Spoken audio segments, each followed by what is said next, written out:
Hello everyone, welcome to my YouTube channel. तो आज हमारी पॉलिटी की क्लास नंबर 12 और आज की क्लास का हमारा टॉपिक है विधान परिषद व विधानसभा। तो चलिए शुरू करते हैं। विधान परिषद व विधानसभा। सबसे पहले हम विधान परिषद के बारे में पढ़ेंगे। अनुच्छेद 169, किसी राज्य में विधान परिषद की स्थापना और उसकी समाप्ति का प्रावधान अनुच्छेद 69 में दिया गया है। विधान परिषद राज्य विधानमंडल का उच्च सदन होता है। वर्तमान में 6 राज्यों उत्तर प्रदेश, कर्नाटक, महाराष्ट्र, बिहार, आंध्र प्रदेश और तेलंगाना, इनमें विधान परिषदें विद्यमान हैं या मौजूद हैं। इनको याद करने की एक ट्रिक भी है। कबूतम, KABUTM, कबूतम। के से कर्नाटक, ए से आंध्र प्रदेश, बी से बिहार, यू से उत्तर प्रदेश और टी से तेलंगाना और एम से महाराष्ट्र। उसके बाद है विधान परिषद का सदस्य बनने के लिए न्यूनतम आयु 30 वर्ष होती है और विधान परिषद की कुल सदस्यों की संख्या उस राज्य की विधानसभा की कुल सदस्यों की संख्या के 1/3 से अधिक नहीं हो सकती, किंतु किसी व्यवस्था में सदस्यों की संख्या 40 से कम नहीं हो सकती। यानी कि जो विधानसभा के सदस्य होते हैं उनके 1/3 से अधिक विधान परिषद के सदस्यों की संख्या नहीं होती, लेकिन इसमें भी एक कंडीशन है, 40 से कम तो फिर भी नहीं हो सकती। यानी कि किसी क्षेत्र में यानी कि किसी राज्य में विधान परिषद भी हो और वहाँ पर जो विधानसभा सीटें हैं अगर उनका 1/3 करें और वो 40 से कम आए तो वो इनवैलिड है। वो कैसे भी एडजस्ट करके 40 सीटें फिर भी वहाँ पर विधान परिषद में कंप्लीट किए जाते हैं। उसके बाद विधान परिषद के प्रत्येक सदस्य का कार्यकाल 6 वर्ष का होता है, किंतु प्रति दूसरे वर्ष 1/3 सदस्य अवकाश ग्रहण कर लेते हैं, यानी कि सेवानिवृत्त हो जाते हैं। उसके बाद है विधान परिषद के सदस्यों का निर्वाचन आनुपातिक प्रतिनिधित्व की एकल संक्रमणीय मत पद्धति के द्वारा होता है और विधान परिषद की जो कुल सदस्य संख्या है उसके 1/6 सदस्य राज्यपाल मनोनीत करता है। 1/3 सदस्य राज्य विधानसभाओं के सदस्य निर्वाचित करते हैं, यानी कि जितने भी सदस्य होते हैं विधान परिषद में उनमें से 1/6 सदस्य राज्यपाल द्वारा मनोनीत किए जाते हैं।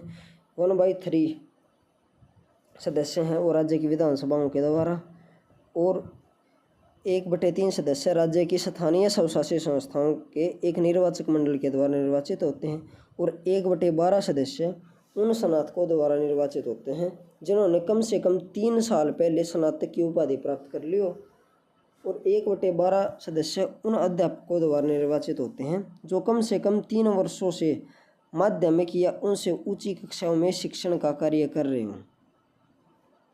उसके बाद है विधान परिषद की किसी भी बैठक के लिए कम से कम 10 या विधान परिषद के कुल सदस्यों का 10वांश इनमें से जो भी अधिक हो वह गणपूर्ति होगा।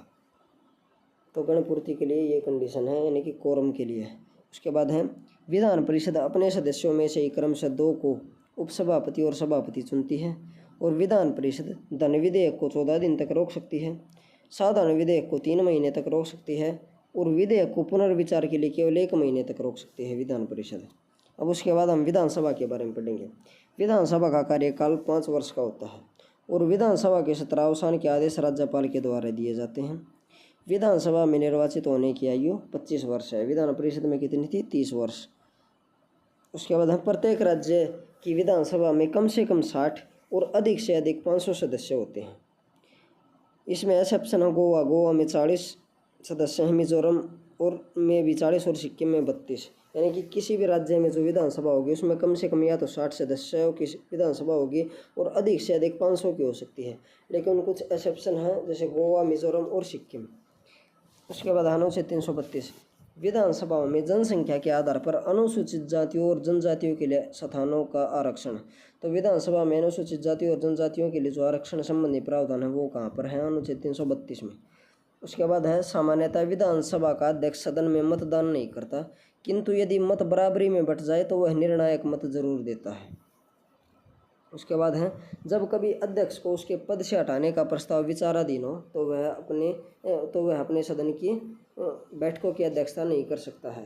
यानी कि उसको हटाए जाने की प्रक्रिया चल रही हो तो उस समय वह अध्यक्षता नहीं कर सकता है जो बैठक है उनकी।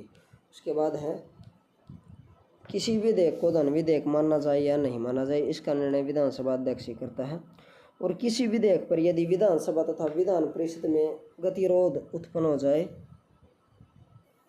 यानी कि असहमति हो जाए तो दोनों सदनों के संयुक्त अधिवेशन का प्रावधान नहीं है। जैसे संयुक्त अधिवेशन का प्रावधान था उसमें हमारे संसद में, लोकसभा और राज्यसभा में, वैसे विधानसभा और विधान परिषद में यह प्रावधान नहीं है। यदि इनमें कोई गतिरोध उत्पन्न हो जाए तो जो विधानसभा की इच्छा मान्य होगी ऐसी स्थिति में। उसके बाद है परिषद में, यानी कि विधान परिषद में यदि कोई विधेयक प्रस्तुत किया गया है तथा पारित करके उसे विधानसभा को भेज दिया गया है और यदि विधानसभा ने उसे पारित नहीं किया तो वह वही समाप्त हो जाता है। और इसी के साथ ये टॉपिक खत्म होता है। अगर आपको वीडियो अच्छी लगी हो तो वीडियो को लाइक एंड शेयर करें तथा चैनल को सब्सक्राइब करें। Thank you.